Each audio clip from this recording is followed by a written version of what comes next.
اور یہ نیت یہ کر لیں کہ میں یہ کبھی واپس نہیں لوں گا، بلکہ دینے کے بعد کہیں چلیں ٹھیک ہے میں نے آپ کو یہ قرضہ معاف کیا. تو اس طرح اگر آپ کے دل میں نیت حاضر ہے اور آپ زبان سے اس زکوٰۃ کے پیسے کا یا زکوٰۃ کا نام بدل دیتے ہیں تو یہ شرعاً بالکل جائز ہے. خالصتاً زکوٰۃ کے لفظ کے استعمال کے ساتھ ہی زکوٰۃ کی ادائیگی ضروری نہیں ہوتی ہے.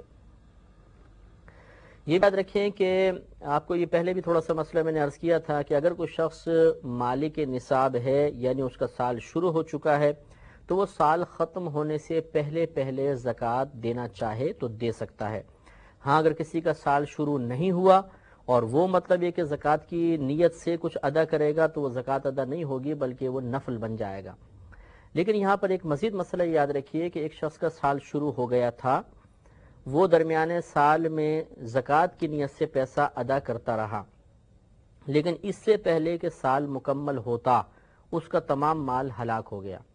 تو ایسی صورت میں چونکہ سال تمام نہ ہو پایا تھا، یعنی اس مال کی موجودگی کے ساتھ سال کا اختتام نہیں ہوا ہے، لہٰذا اب جو کچھ پہلے دیا ہوگا وہ سب کا سب نفل بن جائے گا.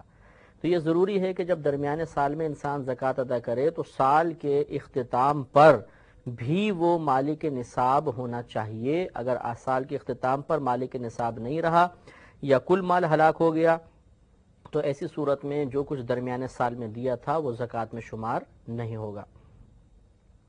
ایک مسئلہ یہ بھی یاد رکھیں کہ جیسے بھی میں نے عرض کیا کہ اگر کسی کا سال شروع نہیں ہوا اور وہ زکوٰۃ ادا کرتا رہا تو اس کی زکوٰۃ ادا نہیں ہوگی، کیونکہ اس پہ بھی زکوٰۃ شروع ہی نہیں ہوئی تھی. اب مثلا ایسے ہوا تھوڑا سا اس نے دیا اور پھر اس کا پاس مال آ گیا اور سال شروع ہو گیا، تو بہرحال اگر اسی سال کے درمیان میں مال آنے کی وجہ سے سال شروع ہو جائے لیکن جو کچھ پہلے دیا چونکہ مالک نصاب ہونے سے پہلے دیا تھا لہذا زکوٰۃ ادا نہیں ہوگی. تو یہاں تک تو زکوٰۃ کی ادائیگی سے متعلقہ مسائل تھے. اب میں آپ کی خدمت میں مصارف زکوٰۃ عرض کرتا ہوں، یعنی وہ مقامات جہاں پر خاص قرآن نے اور حدیث نے مال خرچ کرنے کی تلقین فرمائی ہے یا مال خرچ کرنے کا مقام بتایا ہے. سورہ توبہ میں آیت نمبر 60 ہے. اللہ تبارک و تعالی ارشاد فرماتا ہے کہ انما الصدقات للفقراء والمساکین والعاملین علیہا والمؤلفۃ قلوبہم وفی الرقاب والغارمین وفی سبیل اللہ. یہ 8 مقام اللہ تبارک و تعالی نے ارشاد فرمائے، جن میں سے پہلا ہے فقراء، دوسرا مساکین، تیسرے عاملین، چوتھے تالیف قلوب کے لیے، پھر اس کے بعد غارمین ہیں یا قرض خواہ ہیں، پھر رقاب کی باری آتی ہے کہ جو غلام وغیرہ آزاد کرنے کے لیے، پھر اس کے علاوہ راستے کے مسافر اور فی سبیل اللہ یعنی اللہ تعالیٰ کے راستے میں. تو یہ 8 مصارف زکوٰۃ بیان کی ہیں. ان میں سے ایک جو مصرف زکوٰۃ ہے یعنی تالیف قلوب کے لیے، اس کا مطلب یہ ہوتا تھا کہ پہلے زمانے میں کفار کو زکوٰۃ کے مال کا لالچ دے کر اسلام کی طرف مائل کیا جاتا تھا تاکہ اسلام کو تقویت ملے. وہ لوگ اس پیسے کے لالچ میں اسلام قبول کر لیا کرتے تھے اور پھر جب اسلام کی حقانیت، اسلام کی تعلیمات ان کے سامنے واضح ہو جاتی تھی تو وہ اس پر توبہ کر لیا کرتے تھے، یعنی اس ارادے پر توبہ کرتے تھے اور خالصتاً مکمل مسلمان ہو جایا کرتے تھے. پھر جب دور آگے بڑھا اور اسلام کو اللہ تبارک و تعالی نے عزت عطا فرمائی تو صحابہ کرام کے اتفاق سے ایسے کفار کو زکوٰۃ دینا ممنوع کر دیا گیا. تو 7 مصارف زکوٰۃ اب بھی موجود ہیں. ان میں سے پہلا فقیر، پہلے ان کی تعریفات آپ جان لیں.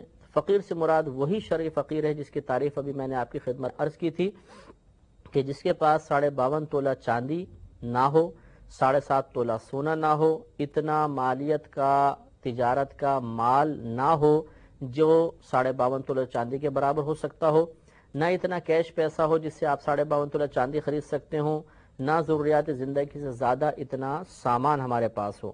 اور اگر یہ چیزیں ہوں تو پھر اتنا قرضہ اس شخص کے اوپر ہونا چاہیے کہ اس قرضے کی ادائیگی کے بعد مقدار نصاب باقی نہ بچے. یہ ہے شرعی فقیر، اس کو دینا بالکل جائز ہے. دوسرا مسکین ہوتا ہے. مسکین اس شخص کو کہتے ہیں جس کے پاس اگلے وقت کا کھانا بھی موجود نہ ہو اور وہ لوگوں سے اپنی حاجات کے لیے سوال کرنے کا محتاج ہو. تیسرے عاملین یہ پہلے زمانے میں ہوا کرتے تھے کہ جو خلیفہ وغیرہ ہوا کرتے تھے یہ زکوٰۃ وصول کرنے کے لیے ایک شخص مقرر کرتے تھے جس کو عامل زکوٰۃ کہا جاتا تھا. تو یہ اجازت ہوتی تھی کہ وہ خلیفہ اس زکوٰۃ کے مال میں سے اس عامل کو تنخواہ دے دے. تو یہ عاملین بیان ہوئے. آج کل کے دور میں وہ سسٹم اب نہیں رہا ہے. اس کے علاوہ غلام آزاد کرنے میں بھی زکوٰۃ کا مال استعمال کرنا جائز تھا، لیکن چونکہ اب غلام نہیں رہے تو یہ مصرف بھی ہمارے لیے اب مطلب اس مقام پہ ہم زکوٰۃ خرچ نہیں کر سکتے ہیں. اس کے علاوہ قرض خواہ، قرض دار، مثلا جس کے پاس قرض، جس کے اوپر قرضہ بہت زیادہ ہو گیا، تو اگر وہ واقعی شرعی فقیر ہے، بہت زیادہ اس پہ قرضہ ہو گیا ہے، تو اس کا قرضہ اتارنے کے لیے ہمیں زکوٰۃ دینا بالکل جائز ہے.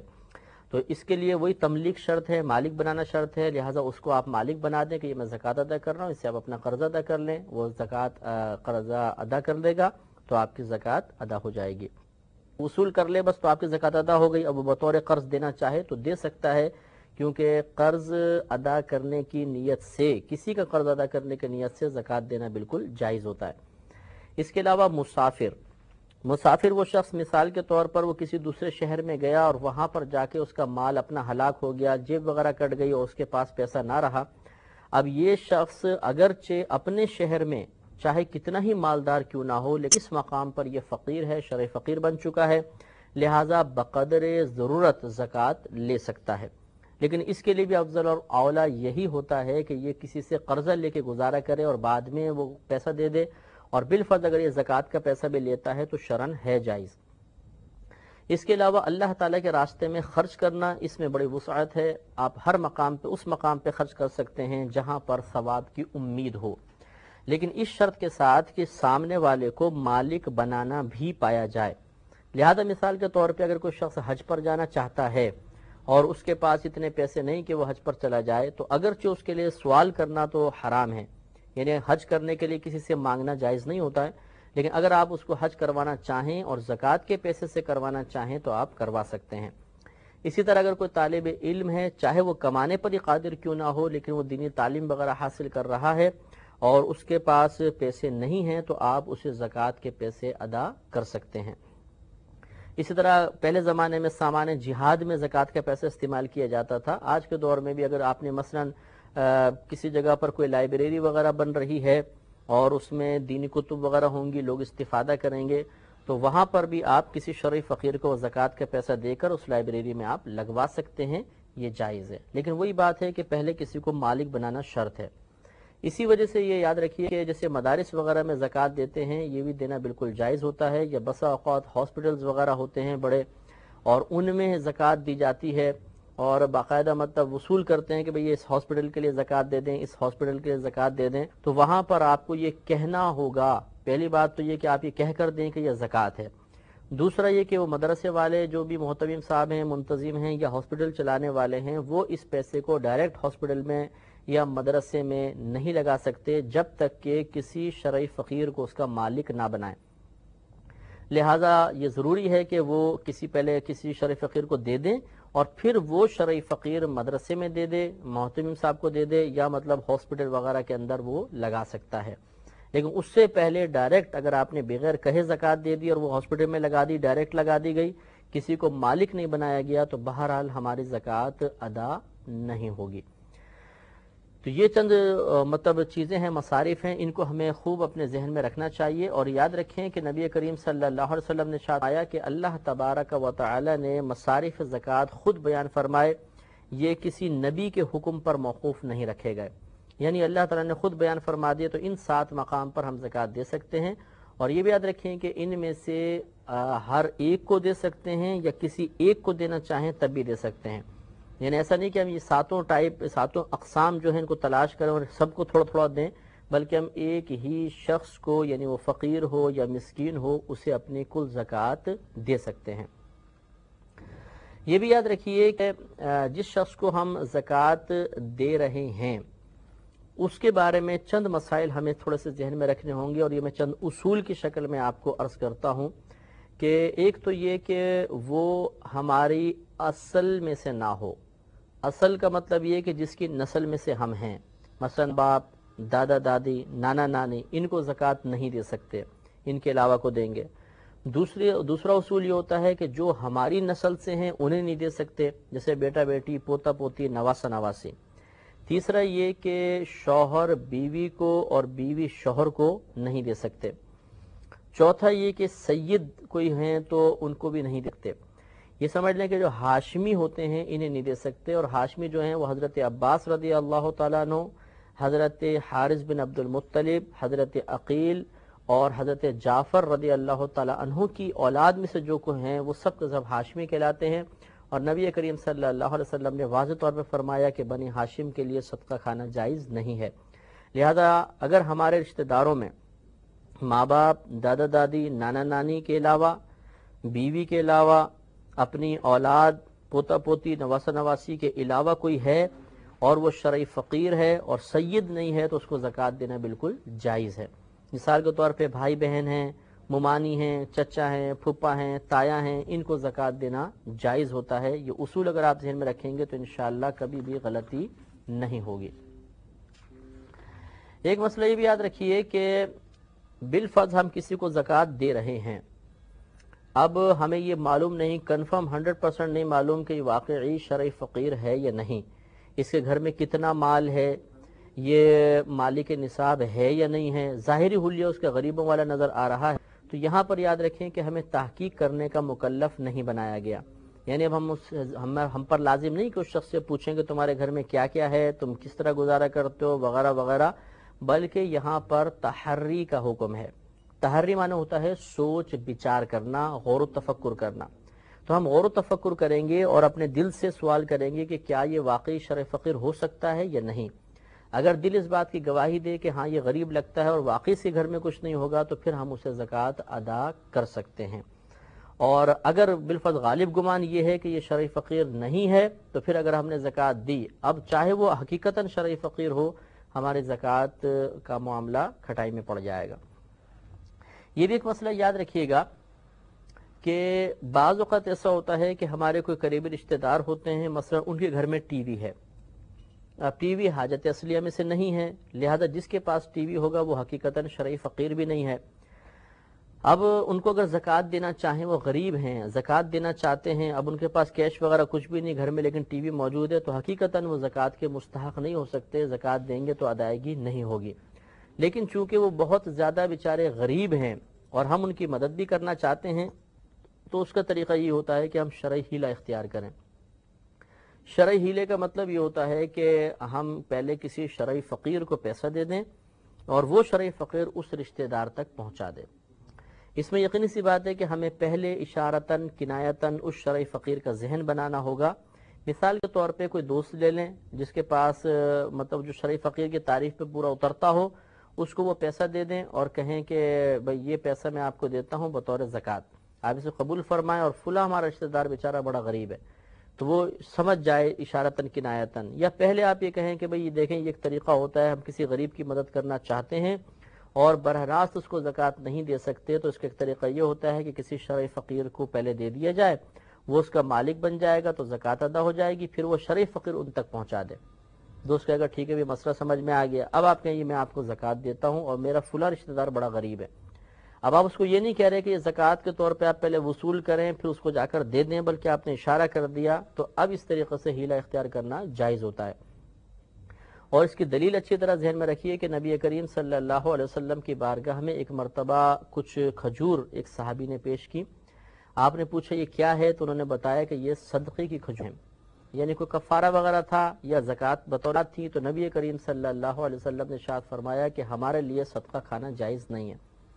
ان صحابی نے وہی صدقے کی کھجوریں ایک قریب غریب صحابی تھے ان کو دے دی، انہوں نے وصول کر لیں، وصول کرنے کے بعد وہ کھجوریں نبی کریم صلی اللہ علیہ وسلم کو دیں، نبی کریم صلی اللہ علیہ وسلم نے اب وہ کھجور اٹھا لی، تو کسی نے پوچھا یا رسول اللہ صلی اللہ علیہ وسلم کہ یہ تو صدقے کی کھجوریں ہیں، تو آپ نے ارشاد فرمایا کہ ان صحابی کے لیے صدقہ تھا اور میرے لیے تحفہ ہے، یعنی جب یہ کھجوریں ایک شخص کی ملک سے نکل کر ان کے پاس پہنچی تو زکوٰۃ ادا ہو گئی، اور جب ان کے پاس سے میرے پاس آئیں تو اب یہ زکوٰۃ نہیں تھی بلکہ یہ تحفہ تھا اور میرے لیے تحفہ بالکل جائز ہے۔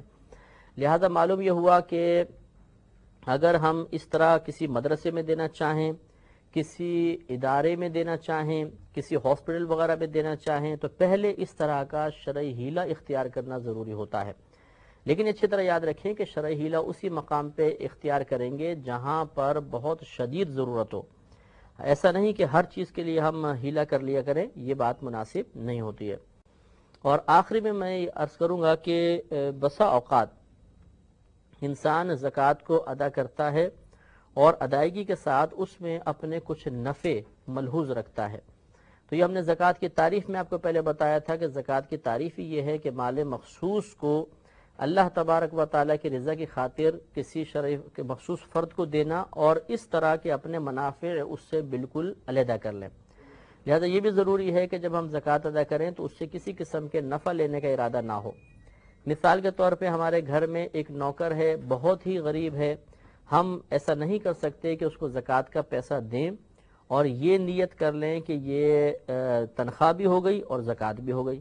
اس طریقے سے اگر کریں گے تو چونکہ ہم نے نفع اس میں سے لے لیا لہٰذا ہماری زکوٰۃ ادا نہیں ہوگی. اسی طریقے سے اگر خدا نخواستہ کسی نے یوں کیا کہ زکوٰۃ ادا کی اور پھر اس سے بعد میں وصول کر لی، جیسے کہ ابھی آپ کو بتایا کہ ہم اگر کسی کو زکوٰۃ دے دیتے ہیں تو وہ ادا ہو گئی، اب اس شخص کا مال ہو گیا، اب اگر وہ ہمیں دیتا ہے یا کسی کو دیتا ہے تو وہ تحفہ ہے. تو ایسا اب نہیں کر سکتے کہ ہم کسی کو وہ زکوٰۃ کا مال دیں، وہ وصول کر لے تو زکوٰۃ ادا ہو گئی پھر ہم اس سے واپس لے لیں.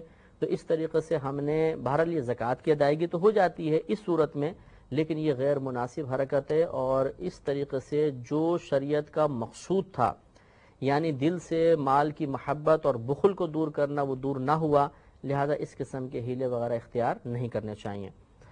اب تمام ان پوری تفاصیل کو اپنے سامنے رکھ کر ہمیں اپنے پاس موجودہ مال کا محاسبہ کرنا چاہیے کہ ہمارے پاس کیا کیا موجود ہے. تو ہر شخص چاہے وہ مرد ہو عورت ہو، جو کچھ اس کے پاس مال ہے، سونا ہے تو اس کو لکھ لیں، چاندی، کیش روپیہ، ضروریات زندگی سے زیادہ سامان جو گھر میں آپ کی ملک ہے، ان سب کو لکھ کر دیکھیں کہ کیا ان کی مالیت 9,500 10,000 تک پہنچتی ہے کہ نہیں. اگر پہنچ گئی تو سمجھ لیں آپ پہ زکوٰۃ کا سال شروع ہو گیا. آپ یہ اسلامی تاریخ نوٹ کر لیں. جب پورا ایک سال گزر جائے تو پھر اس کے بعد پھر آپ تمام اپنے سامان کی لسٹ بنائیے اور دیکھیے کہ کم از کم وہ سامان 9,500 10,000 تک پہنچا یا نہیں. اگر پہنچ گیا تو معلوم یہ ہوا کہ شرط پوری ہو گئی، سال کے شروع میں سال کے اینڈ میں نصاب مکمل ہے. اب آپ جو بھی اس وقت مال موجود ہے اس کل مال کا 2.5% نکال دیں تو انشاءاللہ آپ کی زکوٰۃ ادا ہو جائے گی. اللہ تبارک و تعالی سے دعا ہے کہ رب کریم ہمیں اور آپ کو زکوٰۃ کے تمام مسائل کو ذہن میں محفوظ رکھنے کی توفیق عطا فرمائے. وآخر دعوانا ان الحمدللہ رب العالمین.